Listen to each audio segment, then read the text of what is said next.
The temperature primary, let's go and open this one up here. Let me scroll here.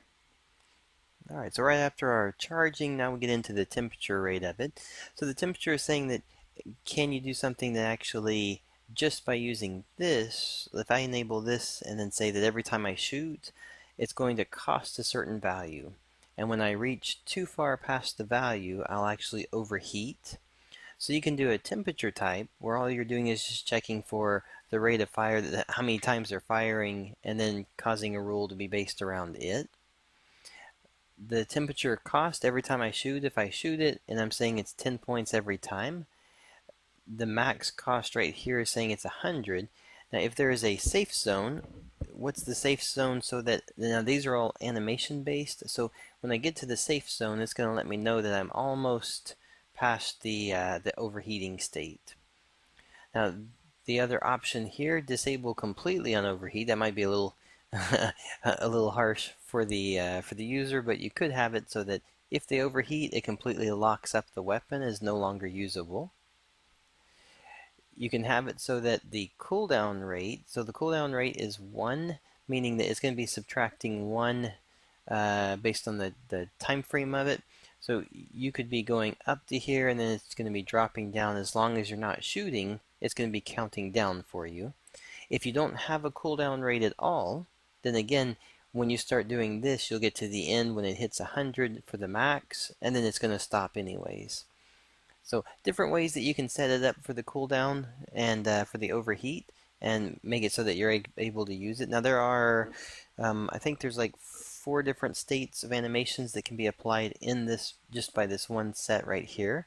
So visually there's a lot of cues to be able to let you know whether you're heating up, cooling down, whether you're in the safe zone, whether you're almost out of the safe zone. Alright, so that's going to be the temperature, and again, primary. You can do it for the secondary. The reloading, if you have reloading enabled, then it'll actually, you can set how many are in the clips. If you don't have it, then you're just able to shoot as often as you pull the trigger. You're going to be shooting a projectile. The enabling, though, if you want, you can do reload. Reload just means that you'll be able to provide a time delay between the shooting, so I can shoot 10 times, wait 3 seconds. And you can choose the values that you want based on the weapon that you're making. Again, for us, we're just going to say it's as often as you want to pull it. There's no penalties. There's no reload options that are needed for it. There are animations, remember, that for this particular weapon and the other ones, there's animations for all of these. So if you want to see those and how they work with it, then be sure to enable them so you can check them out. Alright, the recoil on shoot. So this one's going to be saying, is there a push back or a push forward? You can actually go in either direction. So if you get if you want to have a weapon that actually, when you shoot, it moves you closer to the direction you're facing, you can do that with a positive. You can say it kicks you back with a negative. If you enable this, now if you don't enable it, it's not going to do anything on that side. You can lock a direction. So for instance, you could actually have the option to say you can shoot whichever direction you want, but there's always a kickback that says it's going to be something that knocks you up into the air. So different ways to do this. There's think of like with the chain gun shooting at the ground and you're flying up in the air.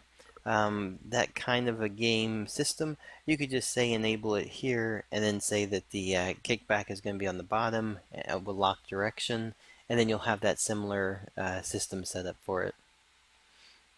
Alright, so that's going to be the recoil on the shooting.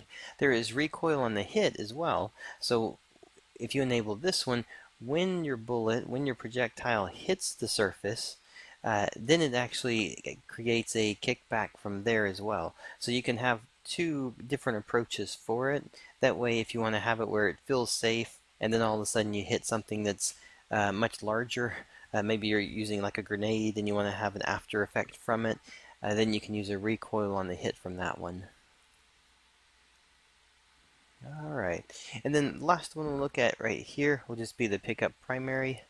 Pickup primary, this is saying that if you have an ammo clip and you want to pick it up, then you get an amount of points for it. Now, the pickup, this is saying that you can pick it up again. So we have a pickup amount of 100, and then below it we have a pickup again.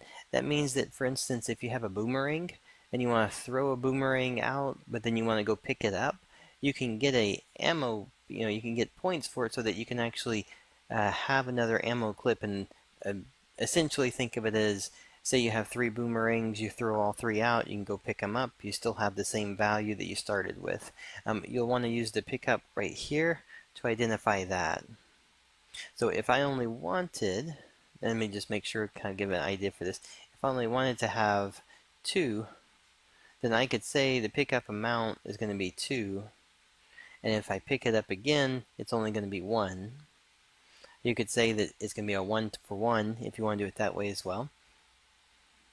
Alright, and that one, just be sure that you tie this one in with the ammo start. So if you need to actually have some starting with, or you're putting them inside the scene, you can do it that way.